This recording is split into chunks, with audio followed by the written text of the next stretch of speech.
Cherry Studio 2.0 is a multi-model AI desktop client for Windows, Mac OS, and Linux.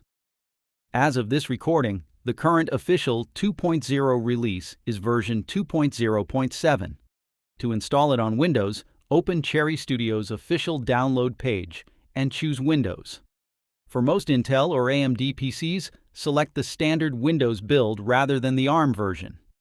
Download the installer, open it, and if Windows shows a user account control prompt, first confirm that the file came from Cherry Studio's official site or verified GitHub release.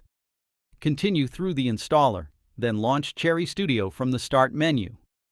The application itself is open source, but the AI providers you connect may require their own accounts, API keys, or paid usage.